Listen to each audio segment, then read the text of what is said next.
Peace in Islam. We got a lot to go through. So hope you're ready for your bedtime story. So as we can see, welcome to Metamoras, which is not the Georgia. No, not in Georgia, but it implies to the whole continent. America, land of Moors. And we can see how history is important to understand your present and your past and your future. As we can see, we got Cristianos, Christians, and we got the Moors. And still war.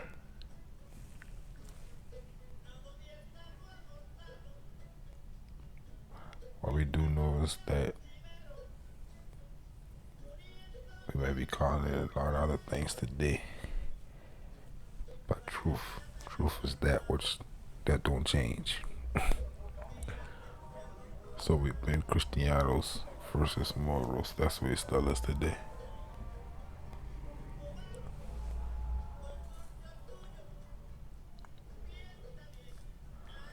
You know, truth don't change. So the sun and moon still go rise and set every day. So that's truth.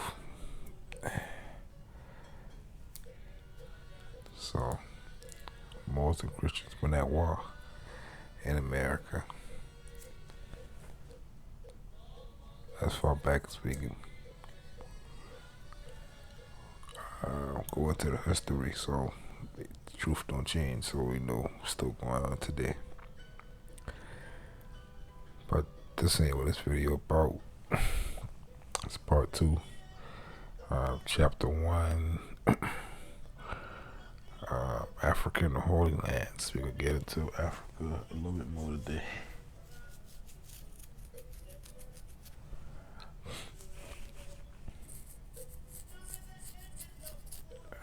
Okay.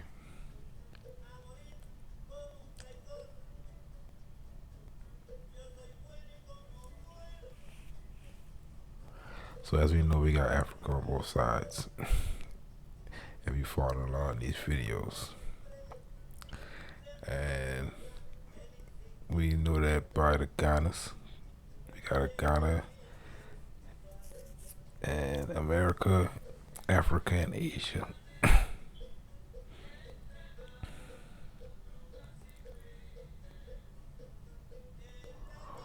In the next chapter, we're gonna get into this term even more.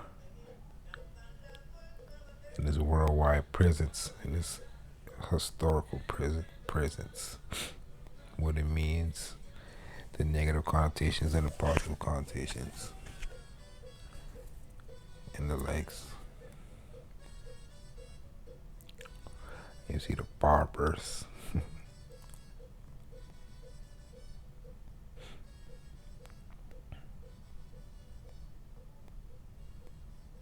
Rio Armano, we get chocolate, the fine chocolate from. So Africa, we're gonna look at it from the word standpoint this time.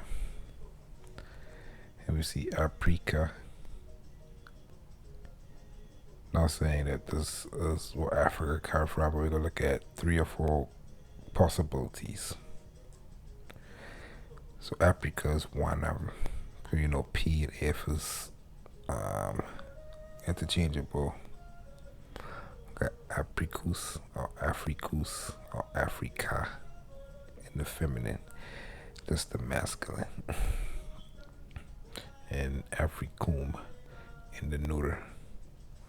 See, Africus, like Africanus would be the masculine. And Africana, feminine. But you see the definition: sunny, having lots of sunshine and warmed by the sun. That makes sense. right? Africa being sunny, and us knowing that to the Romans, Africa been all over the world. Africa been America and Africa and Asia. So as we say, paradise or garden, you could look at it like everywhere they go is a bunch of sunshine. They call it Africa. So that's one. Let's get into some more. So they say the feminine of Africus,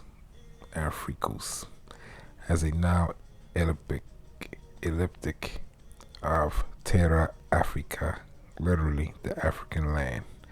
The adjective Africus comes from the name of the Afri, singular Afar, a tribal people of the area near Carthage, by addition of the suffix equals.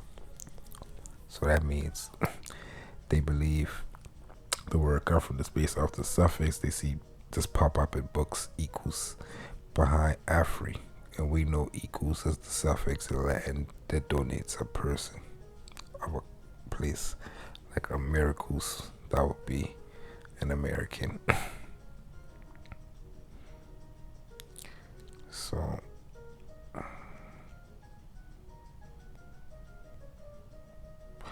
that's donate country, not a person. Anus would be the person. Africanus would be a person of that using that name. So they use this theory, which makes sense because we find in documents that say Africus and Africa. We know in Latin we can take off the ecus or the cus and the a, the eka or the ka, and get the prefix of a word out of it. So the Latin term form alongside Greek aprike, he aprike, both terms being attested since the 1st century. And they define it again, Northwest Africa, the territory of Carthage. And like I said in the last video, I believe after handle the navigator from this Africa, at this time, just this part, Carthage. We got, look how they spell it. We got, Henry Navigator, who been the one who allegedly been the first to circumnavigate the continent and wrote about it. So attested this tribe to the name to the entire continent. Wow. So that's a version. And two, they just tell you that the Romans just keep the name. They didn't create the name, but the name that we see spelled like this is their version. It was Afriquia, their version.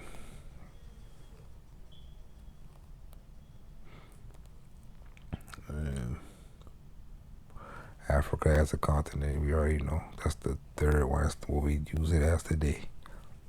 And that's why when we say we ain't African, we're not talking about any other versions of this word. We're talking about this version, the political understanding of that today. Because ain't ever been there that's on a trip. Let's be real with ourselves. Politically today, that's the name of that continent. So if you're going to say you from that or you that, you better qualify it, unless it's going to be taken as the most common understanding of the term today. That's what it's going to be taken as, which would be erroneous for a lot of us over here. We're in our side of this Africa, so we don't gotta hoard or we don't gotta cover our cousins over there version parts of this. The term America is just as African or black or whatever we want to act like as the term Africa, you both come from one tribe. They've both been Carthaginians. Shit don't make no sense to me how people on the side just letting a spell, a Roman spell at that, just mess with their head. The whole planet is Africa, if you want to say that's where you was. Don't take a piece of your house and put it over the rest of your house. Don't take one of your arm and make it better than your other arm. So that's why I'm making these videos, to show you how huge Africa really is. And just keep that in mind when you say stuff like that. When Africa, I just be seeing a lot of brothers going back and forth for years behind this term.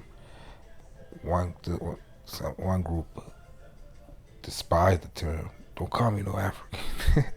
And the other group infatuated with the term to the point where they just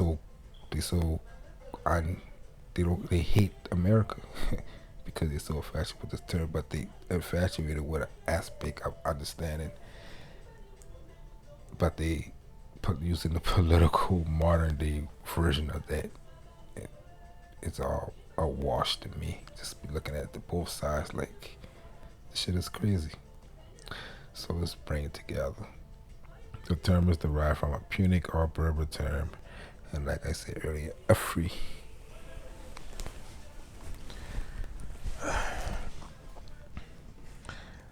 This the third version of this word. We're gonna keep getting into it. Let's put it in the bud. And a Berber term for the country in which the city of Carthage was located. It is possibly derived from an ethnonym. Ethnonym. And the ethnonym, the word mo, became the ethnonym term. Ethnonym. Because over time, the paintings and the, everything started to show how Moors look from these places, and they started naming their places Morocco and Mauritania and stuff, which means land of Moors. So people from those lands looked a certain way, and over time, words like black or Moor came out and stuff. It became an ethnic term over time. But as we go through these videos, we know it started off as being Lord, our God. It became associated with dark-skinned people over time. Ethnonym. So a name of an indigenous tribe encountered by the Phoenician colonists, which that's BS, because the Punics, they were the Phoenicians. So I don't know how unless they find some earlier Phoenicians there, or perhaps related to Punic Afar, Dast, akin to biblical Hebrew or Par, or alternatively from a Berber language, Ifri, which means cave, denoting cave dwellers. And when you go look at these caves that they're talking about, it's not really caves, it's like structures and stuff made out of stone, like the Grand Canyon, just like Montezuma's castle, built in a mountain, in the side of a mountain. So they always try to throw negativity into the mix now with the word dust and stuff like that. I'm pretty sure if we go deep into that word, we probably find multiple meanings, but they choose dust. So anyway, that's the third, but this one, the fourth, it's right here under it. Flavius Josephus derived the ethnonym from the name of Abraham's grandson Ephraim. And this person who wrote this Wikipedia page, he just like me. They understand that vowels are interchangeable, and the most important thing when you're trying to find origins like this is to go with phonetics and try the history and mix it with the phonetics of the languages, and you get your clues in. So that's what they're doing. Got Ifri, Apar, Afar. Because the F and the P is interchangeable. Ifair, which is a different vowel. So you got A, you got I, and now you got E. So they're doing the same thing. They use PH instead of F.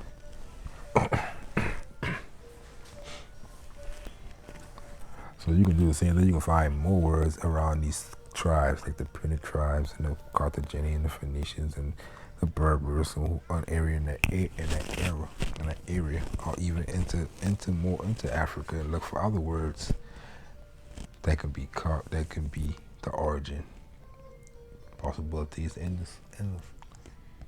or what can be the origin of this word.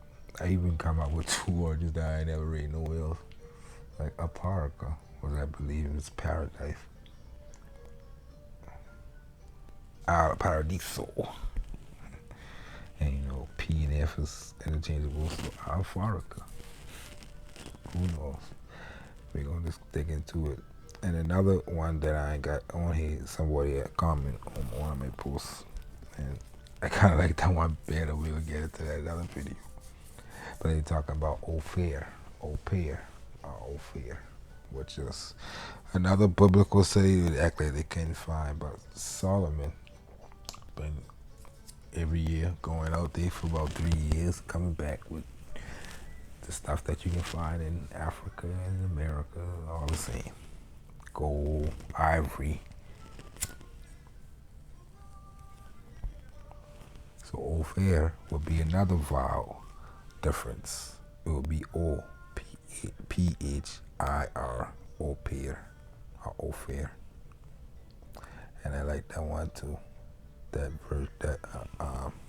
possibility of this definition of this word.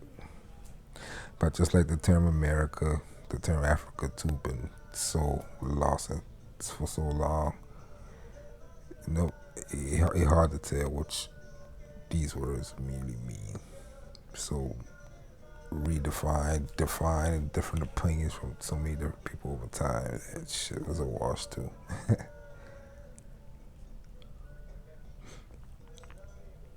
And they found this. So we're using this affair as a name. The Terentius tribe, Terentius family, which we use as the word Terence today.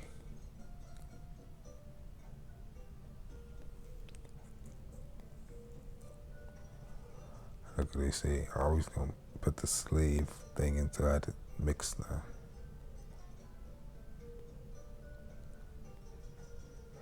He say Homo sum humani nihil ame alienum puto. I am a human. I think nothing human is alien to me. But I just get this to show you. Some people be using that affair version.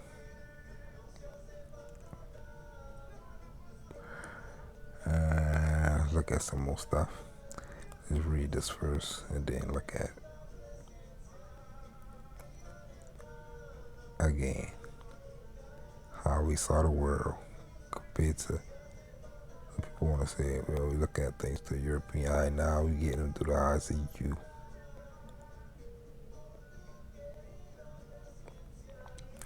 He said this brother, they had knocked us down, but this been in Brazil. No, this, I think it's the same one.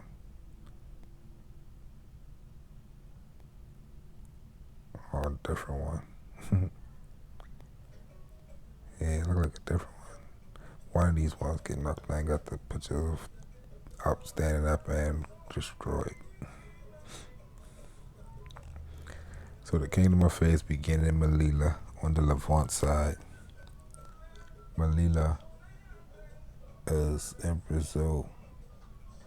That's why you're using the Levant side, which would be the east side of the kingdom of faith, which was damn near the entire Americas to the world at that time. If they didn't want to tell the truth, they probably call it what they want to. But the document that they have to write for the conquest, they have to give the right name because they've been actually at the conquest. They had to go and make war. So they called the Kingdom of Faith in the church at that time when he split it between the first split that the church did between Spain and Portugal. They used the term Kingdom of Faith.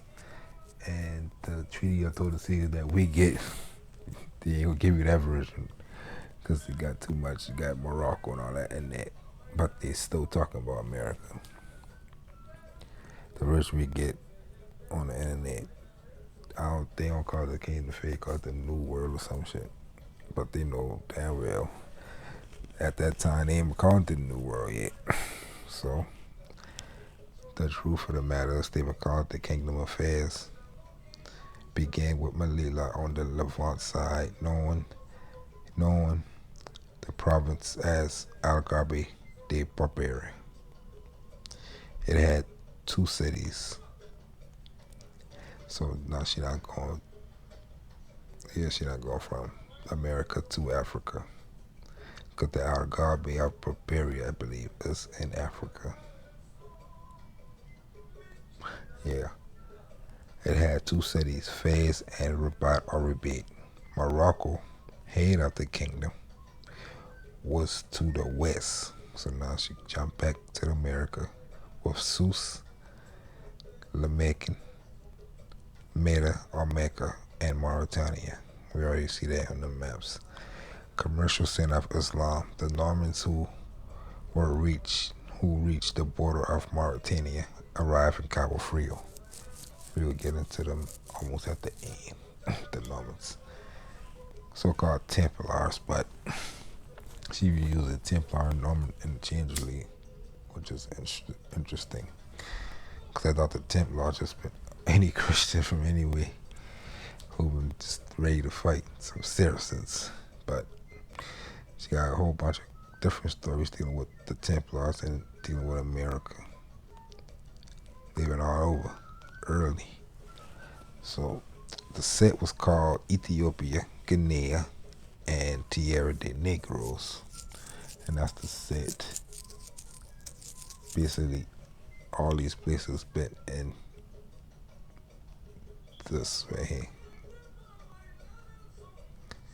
And that's to the Christians now because it's basically Morocco now, like the whole world. But indicating place names such as Valle de Mesquito and Matamoros, remember, mole killers. That Islam reached Mexico, assumptions ratified by Cortez. So we already know Cortez ratified it on his records. It described Mexican mosques which the Spaniards at the time educated in hate or nostalgia for Islam could not confuse with temples of other faiths. So basically, again, they ain't just been calling it a mosque just because they just come from Spain from fighting the Moors. They know exactly what that was. They've been taking down the stars and the crescent and replacing it with a cross on these temples over here. And they been like, and they look like Gothic temples that they were taking them down from. So it could not confuse with temples. And they say what he called resideros, which was the Senegal.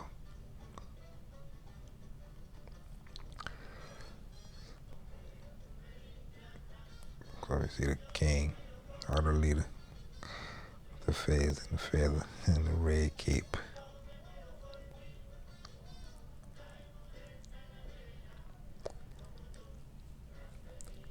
And you see the Moors of Brazil. We'll get into what they're doing in a little second. You got the Esmeraldas, so-called. That's a word that means emerald. So it's it's a misnomer. Emerald.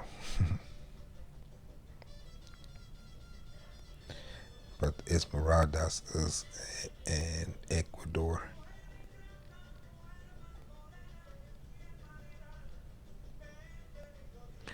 You know the architecture, San Paulo, Brazil. As we can see where they hop around at when they first come over here, and it's just the first map that they had. And she's showing you on this map, because when you get this map off the internet, you can see these words on them. She right there and they show you where the place names been at, according to the record books of, look like, yeah, Castile and Portugal. You can see Canarias. You got the River of the Slaves, you got Cape Aguirre, Madeira, Terra Firme, Firm Land, Cape Verde, and Hierro. We'll get into that later. You get into Cape Verde. You get into a good bit of them.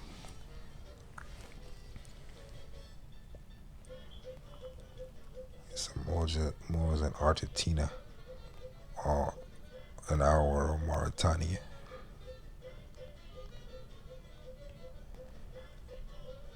And as you can see on both sides, and what I find interesting is Ghana ain't over here. At right now it's Funea, not Gunea. Funea, Sierra Leone at that time. And the Algarve, the Barbary, right there.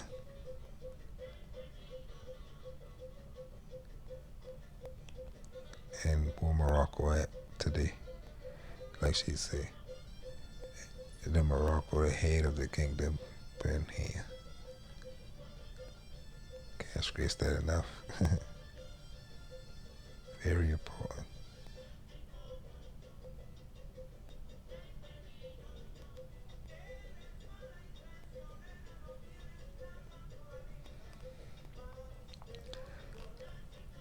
The discovery of Granada, the delivery of Granada to the Catholics took place on January 2nd, 1492.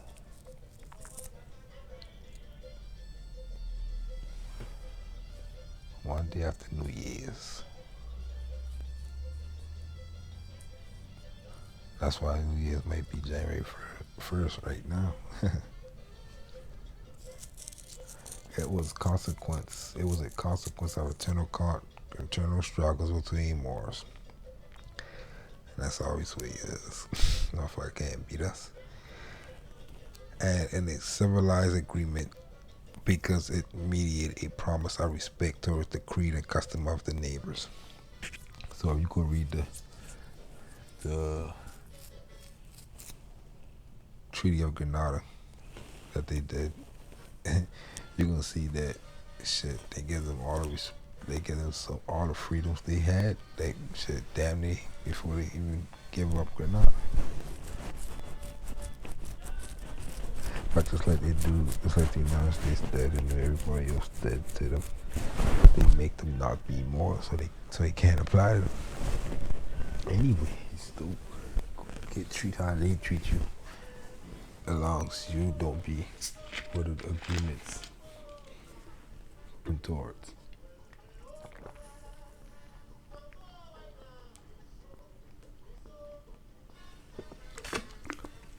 So the Afro-Spaniards, the treaty ain't never applied to them, and once who they probably ain't gonna try them neither. Not being who they are, right? So he called to the court Alonso Fernandez de Lugo on February 19th. He was granted a gift in Gran Canaria for the services and money provided, especially for the conquest of Palma. So Lanzarote is the first conquest. And another one of videos that show the names of the conqueror who been credited. And even all conquering does the kingdom of Fez, which is the main ports. And like before, like 1492 and all that. That's the only thing that people know about is that 1492. But 100 years before, you already got fighting going on over here between Moros and Cristianos.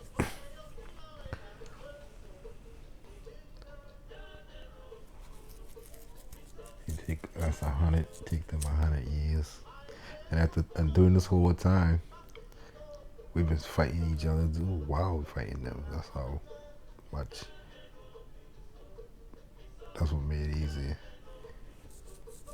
for these, and a lot of these been some of these tribes over here been giving vassalage to some of them, and some of these conquerors who allegedly conquered these been from somewhere over here, even from somewhere else, and they'll take like I say, fighting each other.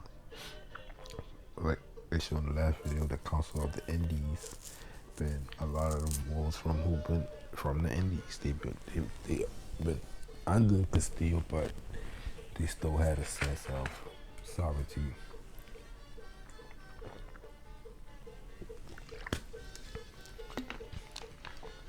People like Fernandez de Lugo.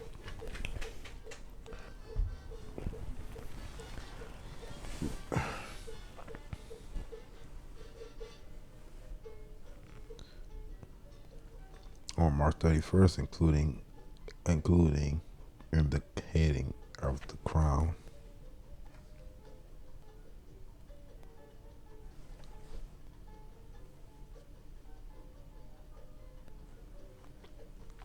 Of the Canary Islands, the monarchs decreed the expulsion of the Jews.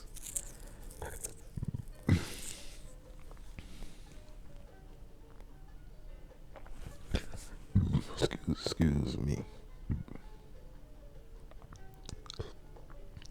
Forced to leave the kingdom before the end of July, the most selected that of Fez in Africa. And talking about this Fez right here, and this Africa right here. By land of asylum. So that's where they choose to leave when they get expelled, come at. And the reason why, because they came from here and going over there in earlier times. And they've been going back and forth anyway, because the trade been going on. So they have no problem for them to just come here. Probably had states and already set up, family. And the ones who didn't, we gonna see how they settle them here when they came. So, like this, like he's telling them now, he said regular communication with Lisbon from March 1 to 2nd allowed them to reside 6 months in his kingdom, paying the crusader per head, waiting for transport, or so he letting them stay in his kingdom and over there.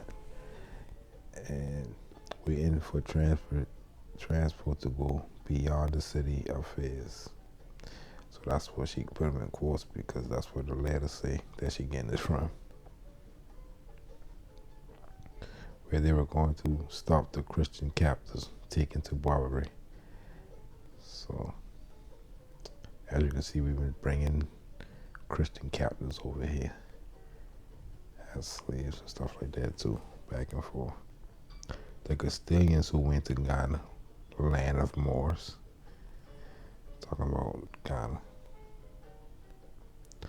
were provided with a license to rescue, not required in the Canary Islands conquest of Castile. So what she's saying basically is to come on this side of America, they've been required licenses. While at the same time they didn't require license in Gran Canaria, because they already get that in the conquest, these conquest right here, Gran Canaria, which is Colombia today.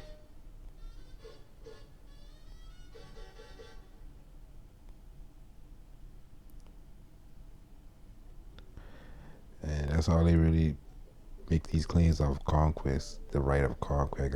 I got the right because the conquest, but again, Dino right. Just use a thief, and conquest you never gonna keep it because, like I say, you claim you got him on the right of conquest. I just conquest him back, and I ain't got him.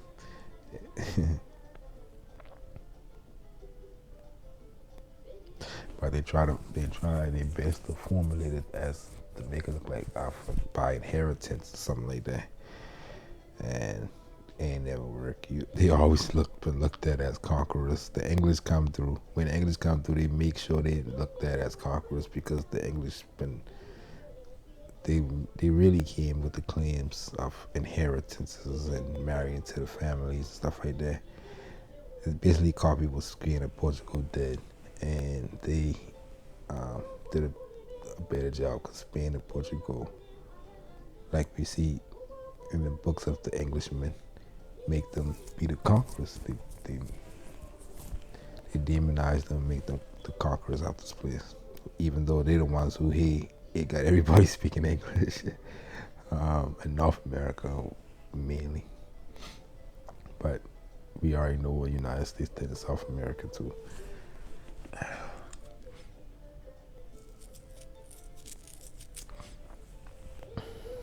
The Portuguese who took it to the kingdom of Fez to discover a term that meant to recognize, which allowed loading and registering visited but forgotten land with no other requirement than to give it a name.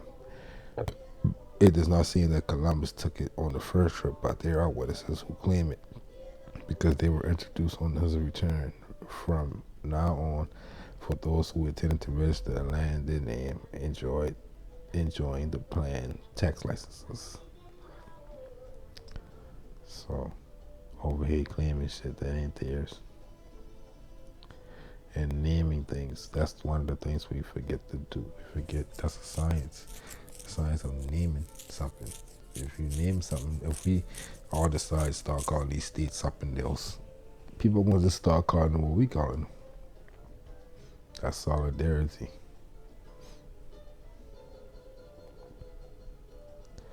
And somebody put this together on Facebook. I like how they did it, showing you all the different versions of the Moorish Jews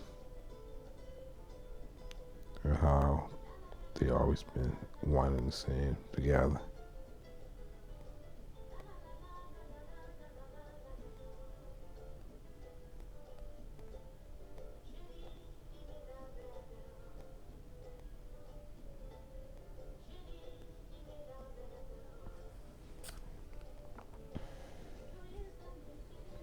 And these some of the stuff they find in America with the ancient Moabitic / Hebrew.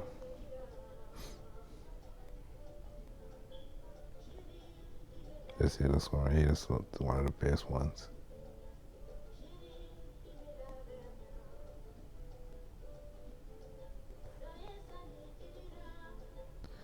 They don't act like the Bornstone and Weber written like as Barry Field say. But we can look at these markers and tell that was Punic, Latin, or whatever. Ancient Canaanite, we can tell by looking at these ones, the same type of markings.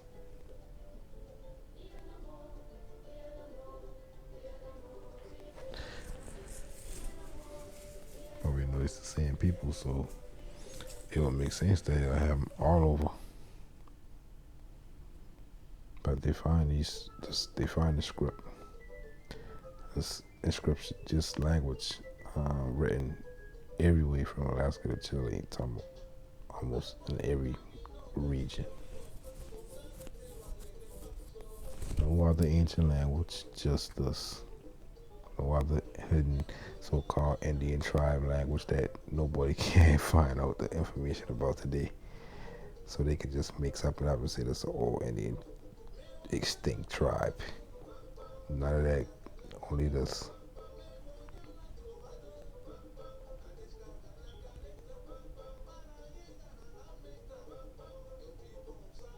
I read this in the last one, but I've been going too fast, so let's talk about it. significant the titles that the kings used that were in the American continent. So all these the people who've been on the American continent, she put in a nice little section for us to read through. And this one right here, for all the people who want to say, call these other people First Nations and all that shit, we're gonna show you who the real kings been in this continent. And they ain't been them people that they tout or they put out front as the First Nations. Unless they claim to be Moors, then they lying. Period. So, or unless they claiming that they don't call the continent America, they call it wherever they been. If they saying American, then they lying because that means more land of Moors. Period. So they were in the American continent since all were considered creditors to the set. In 1610, Amole Shekwe, he met his brother Kidam. Like they've been at war with each other. So he met him out the three. He was entitled King of Morocco, Fez, and Sousse. In 1637, see this even late, so earlier than us, we got even more power than what we got at this point. In 1637, Amuli Muhara El-K was said to be the emperor of Morocco. The king of Fez, Sousse' daughter, Tafilite, with their kingdoms in Guinea. So remember now, when I read this, we talking about America. we talking about on this continent, where they've been titled. So these kingdoms that either change names or been conquered or whatever, Sousse' daughter, Tafilite, with their kingdoms of Guinea. And you see how they got the kingdoms of Guinea as if they were using Guinea as the whole continent, the Moors. And we will get into that in another chapters. The way they use that, the kingdoms of Guinea. Maybe say Emperor of Morocco, so they've been calling the place Morocco. Or they've been calling parts of it Guinea, because he been the Emperor of Morocco came. That been his title. She showing you all the titles that they had. When you see him in quotes, that means that's what she getting straight out of her papers. As that's written exactly as that. Just for researchers. I've been lied to too much, so she just trying to give them to us as original as possible, like that. And we got Gago. So, alright, so these are kingdoms of Guinea. Gago, Tumalt, Tuar, the provinces of Ha and Haza, Duquela, and Tamiza or Misma. We got those on both sides too. Well, we got that on the other side, a lot of these. 2 years later, he declared to his royal obedience the poles of the West, basically declaring the whole continent. Because the poles in the Western Hemisphere would be the North and the South Pole, and the only continent that you can find in the North and in the South Pole. All hemisphere is America. Every other continent, I think, only sits in the southern or the northern hemisphere. Africa probably reach into the northern hemisphere a little bit, but the continent of America, North and South, we talk about poles. So our vassals of the poles of the Moorish. So again, showing that, talking about the whole continent and calling the people the poles of the Moorish. So he basically saying our vassals of the poles of the Moorish. So the continent is the Moorish, but he only really talking about his vassals at this time, 1600s. So with the powerful kings of Guinea and its far and near poles. So they call a good, see that term Guinea is something with that. We'll get into that one day. So in 1640, the mighty kings of Guinea was humbled to their blessing pole to pole. The king of Portugal was from there and beyond the sea in Africa. That's what they go by it with.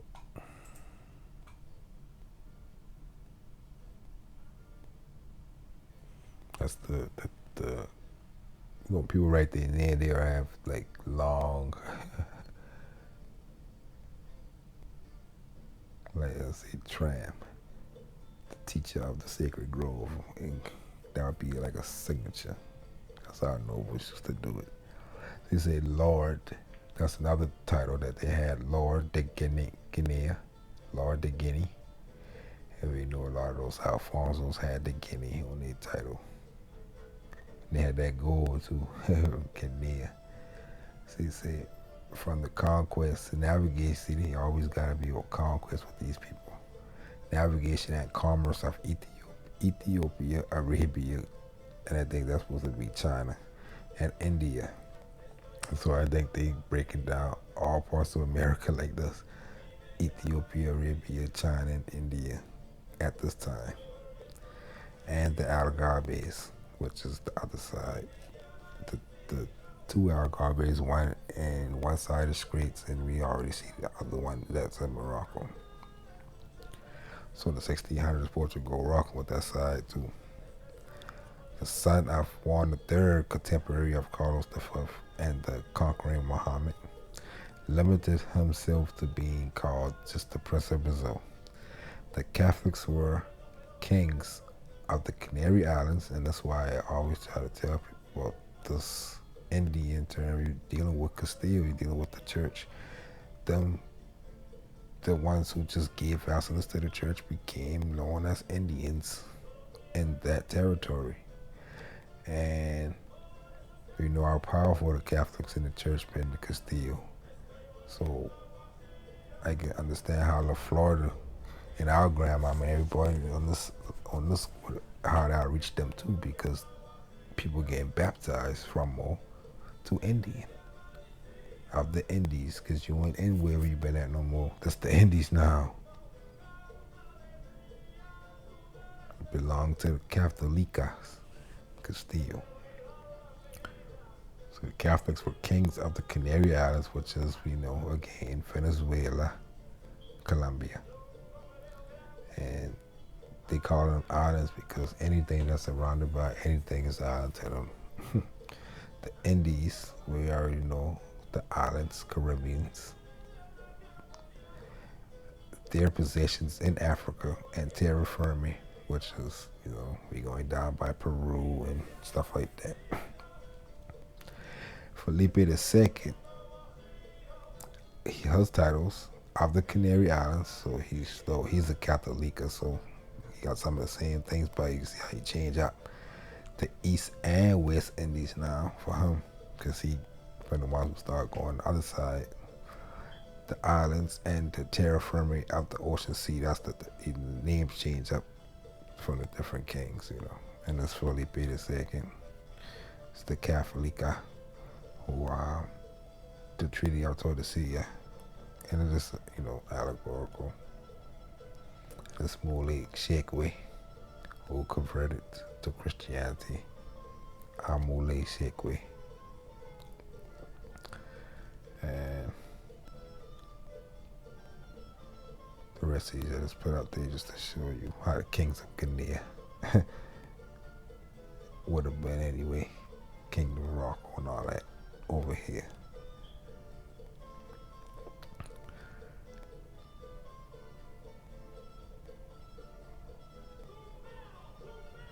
I forget who I put him up there for a reason, but I can't remember. I'm tired right now. We'll just do a few more. Let's chop this in half. Okay, so we got the Fandango. It's a lively couple dance originating from Spain. So we're going to show how it been older than that, Andalusian, and how the Moors on both sides I know about this. So you see, and you see in Brazil, when you go look up Fandango in America, they give you the Moors in Brazil doing it. I can find this picture.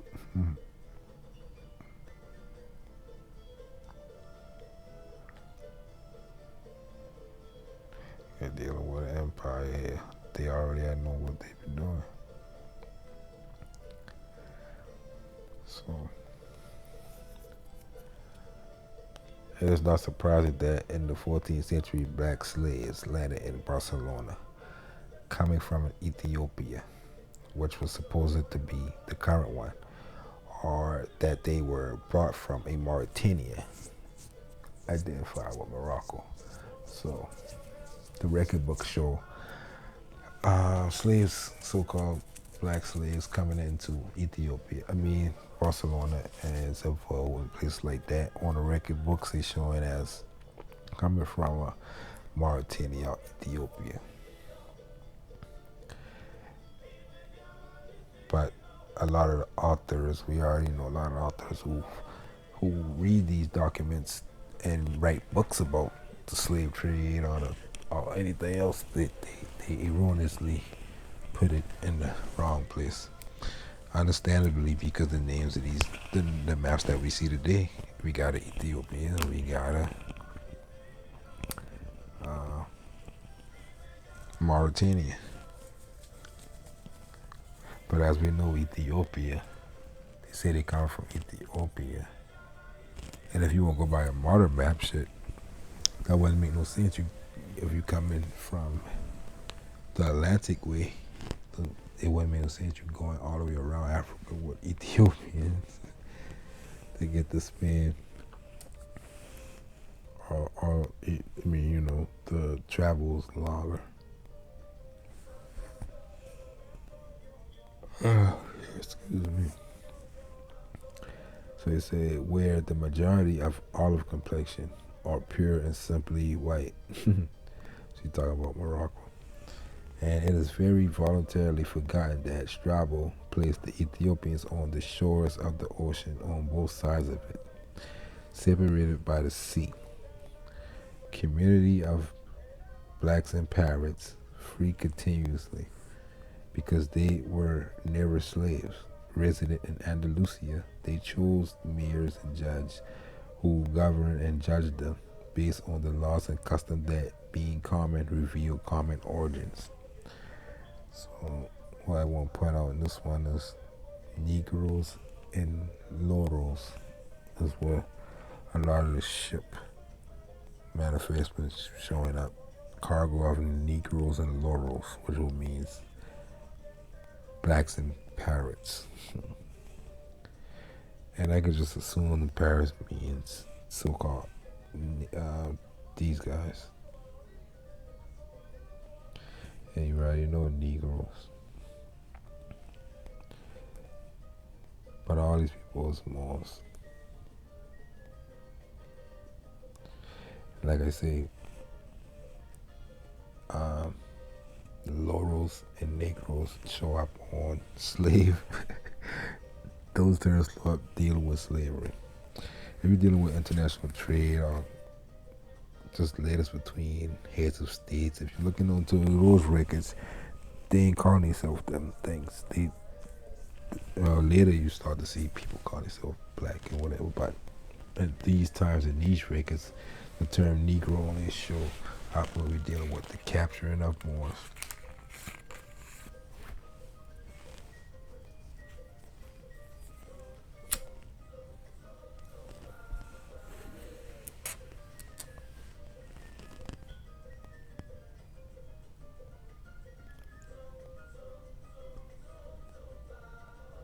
Negroes and Loros.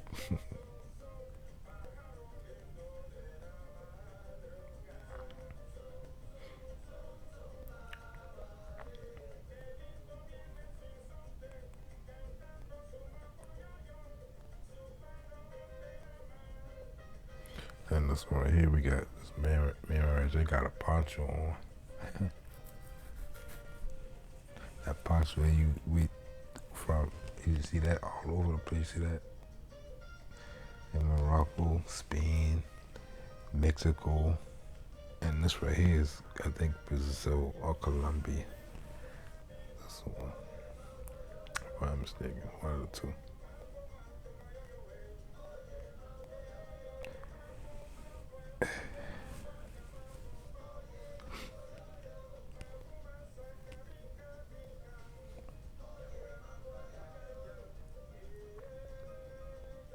Allende is mentioned in documents such as region and kingdom of Barbary. So Allende one of the regions or kingdom. And Barbary at this time we're talking about America or Africa. They've been calling it both Barbary. Because that was just their name for land of Moors. Sometimes they say Barbary for short instead of saying Mauritania or Tierra de Moros, land of Moors, they just say Barbary.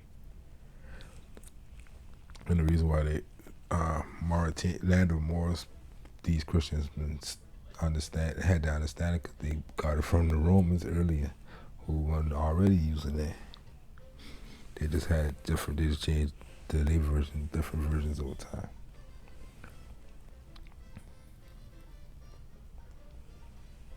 So they say a Barbary that included the fishery of the fish or cod, where a Basque was robbed to work with caravel registered in Puerto de Santa Maria during the war between Enrique IV and his brother Alfonso XII.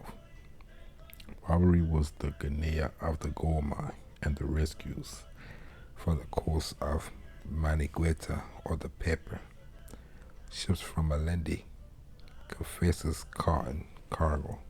So I always say she getting so much records of ships, trade, that she can look and see where you come from and where you're going and stuff like that. Departures and embarks, the imports and exports and stuff like that of Grenada. So yeah, a wealth of information. Say, and he brought indigo and horses. So indigo and cotton excludes that Allende had to be somewhere over here.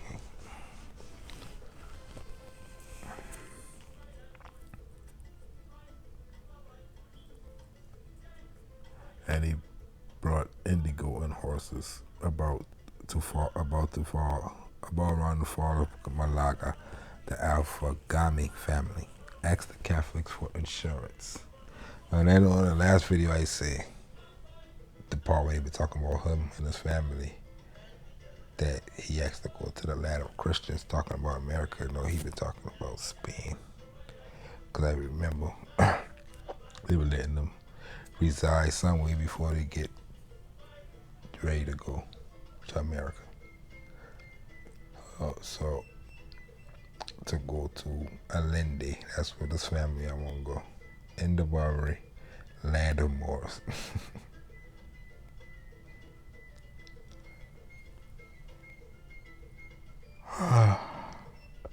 Y'all 10 time. Anyway, if they had traveled to the other side of the straits, they would not have needed a license from the King of Castile to reside. Both expelled Muslim and Jews chose this Barbary for land of asylum.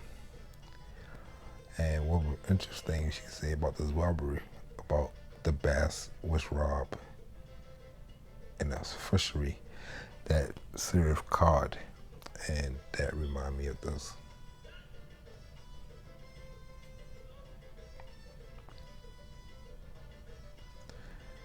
We can find stories of Basques fishing and all this going on up here. And we already know the Born Storm and fire around here from Hannah and Carthaginian. So a lot of good history right there. It's the last one.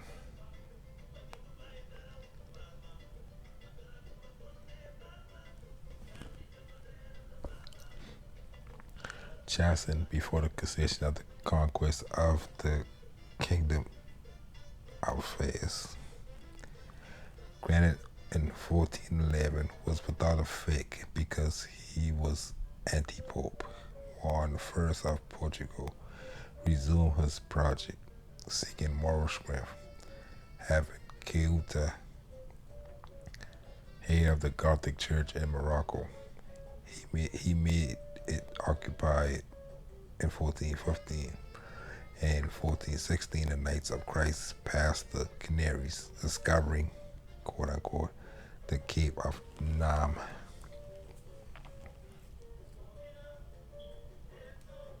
which is a Carthaginian site.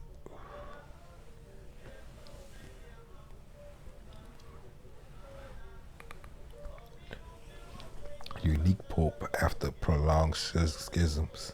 Martin V. granted. See, that's the one who granted before the Treaty of Tordesillas. He already was granting.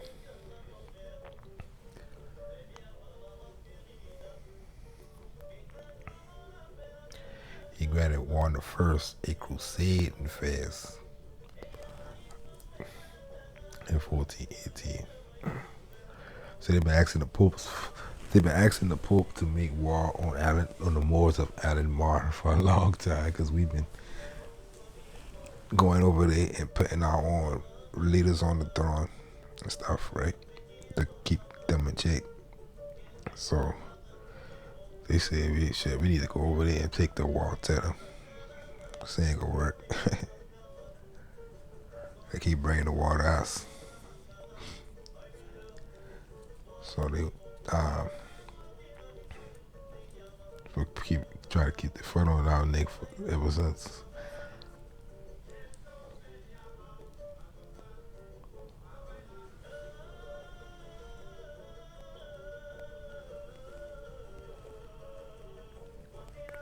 The same year, a routine trip from Ceuta to Guinea allowed blaming the ship's diversion winds, justifying the discovery of Madeira Island. The war between Castile and Portugal continues for the overseas riches.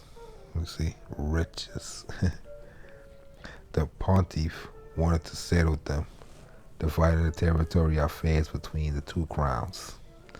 He awarded Castile the Canary Islands with the islands and adjacent lands. So, like I just explained earlier, Colombia, a lot of the Panama, a lot of those lands going all the way around to La Florida and the islands, the Caribbean, all up in Castile.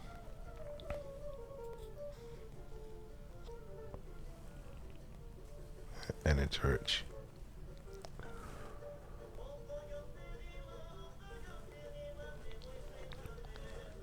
The rest being Portugal. As often the case in such cases, the parties were equally dissatisfied. Juan II, because the gold and silver of his conquest were in the power of the Mexican Empire. So he even mad because, see, the Mexican Empire, they had trouble dealing with them. And the islands been all they really had like control of, but they wanted the Mexican lands because they found gold, and they found gold in the Panama area too. That's why they changed. Some maps show that as Castillo de Oro, the Castillo of the gold. And they, let's continue. Which did not allow itself to be robbed. So the Mexican Empire ain't play with them. And Portugal, for not wanting to lose some islands, considered its own fully.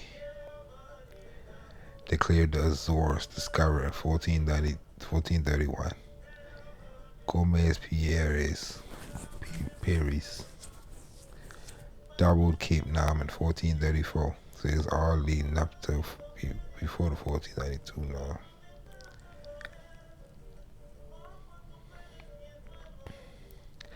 The limits of his conquest, in the opinion of Juan I in 1436, Pope Eugene the Fourth transferred it to Cape Bojador, dividing the islands of San Miguel de Palm. It was, we talking about so-called Middle America.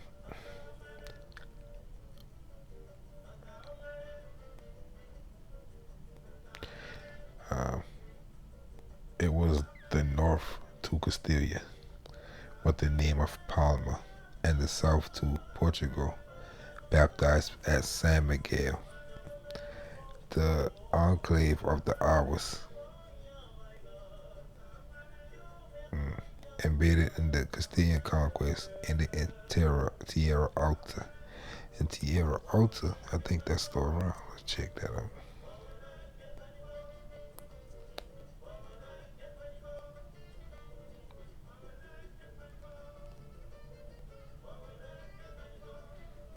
Look, Alta just means high, highland. Look at that high Cordoba.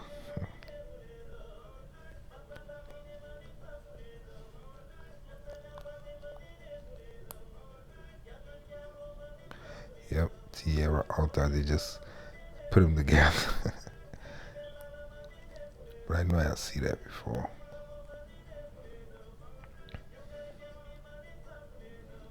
And Cordoba. Also, that was the Tierra Cordoba. Or Tierra Alta Cordoba.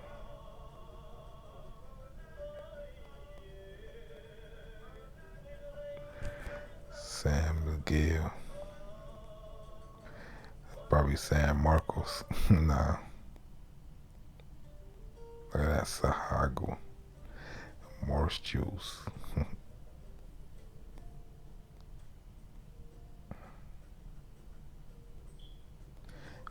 Medellin is a good place to go into and look around historical sites and shit.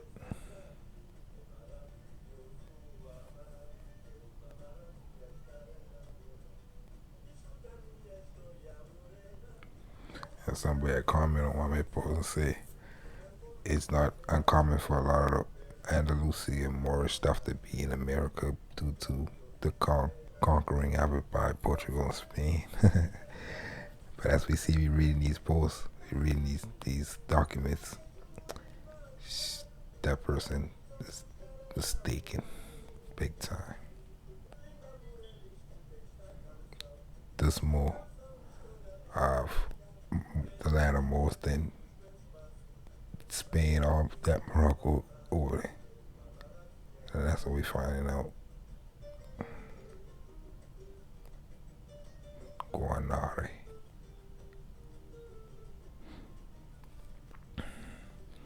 And that's where he ever looking at words, and a lot of us who got Maraca or Marca with different suffixes, and this suffix is Igbo. So you have Maraca, Igbo.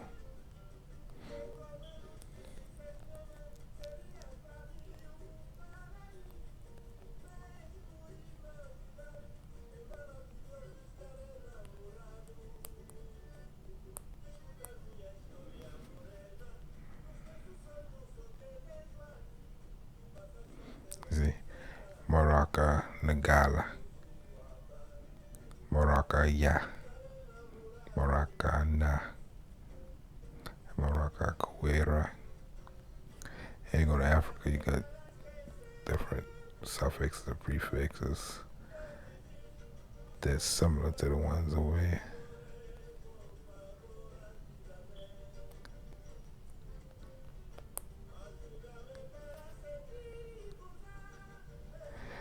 You see something, we can see some.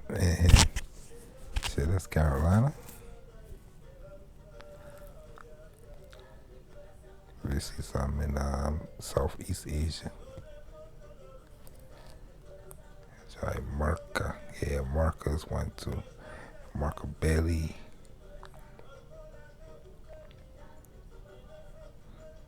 Yes, I'm hungry. Anyways, get back to the.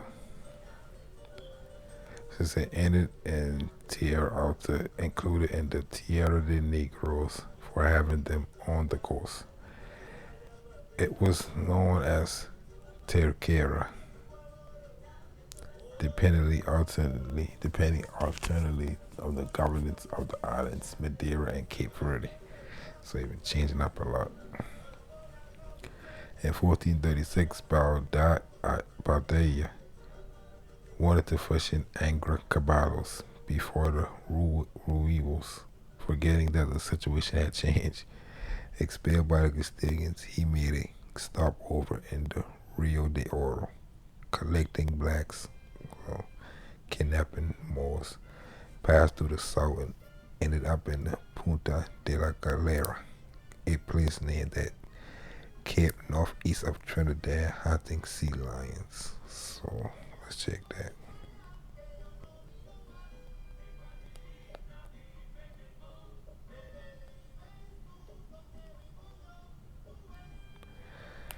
I think I checked this before, I couldn't find them.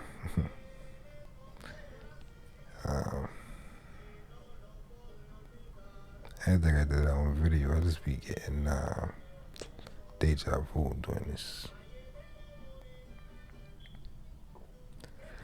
Calera.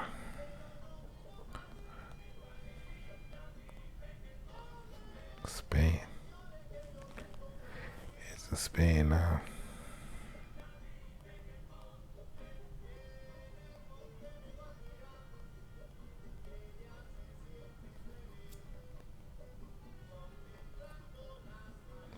See down here somewhere. Yep.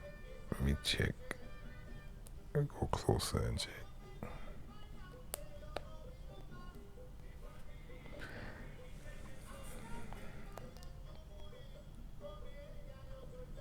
Might have not changed to one of these.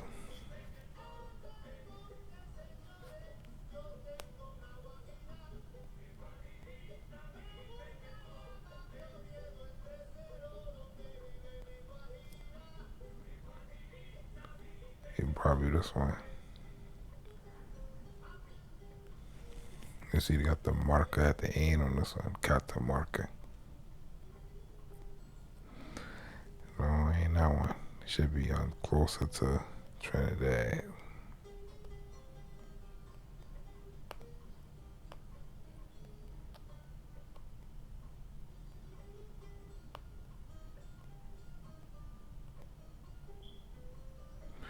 That's why you got Barbuda and Barbados right there telling you that this the Barbaria, land of Moors.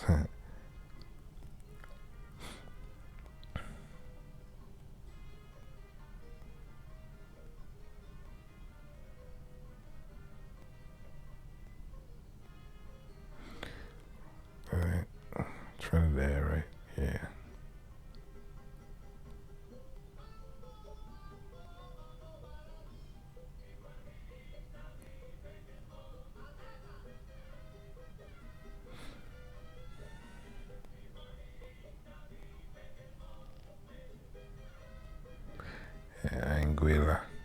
Angola.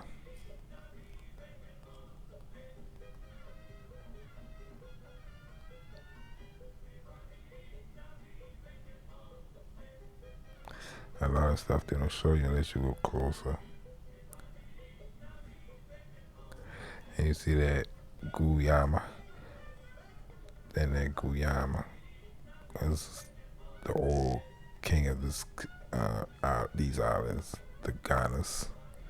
They've been the ones who could steal conquest to get the islands.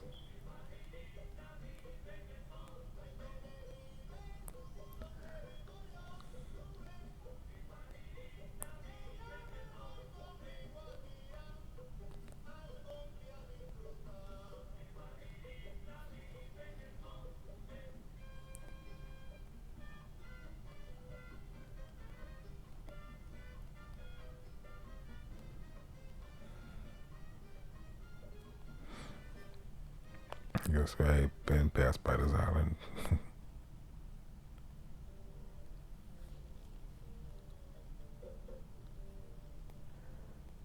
Look at And some more, that's Goyaga.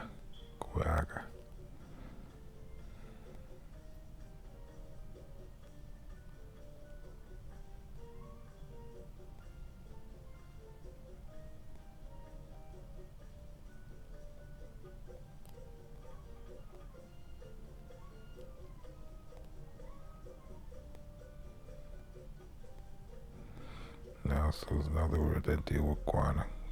Chaguar mas.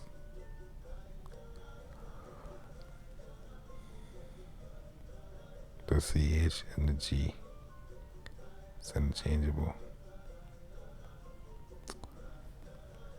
And I forget what you're looking for.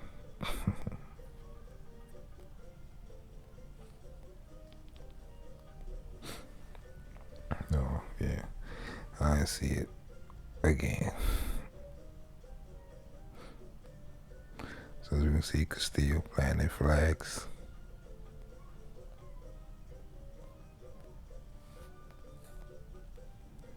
And all those places that she just finished naming these canaries.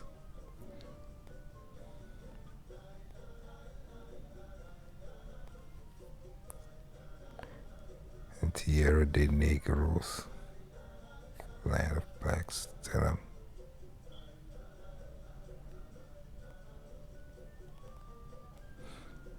And you see Portugal on the other side of them,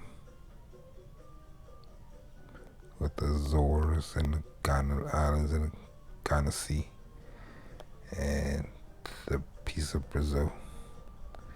On this map, you can see they say Clima Primum, the first climate, and you got Clima Secunda, the second climate. It's like the maps that I was saying, the Moorish maps did it in climatal zones instead of seven continents. They look at it as climate zones.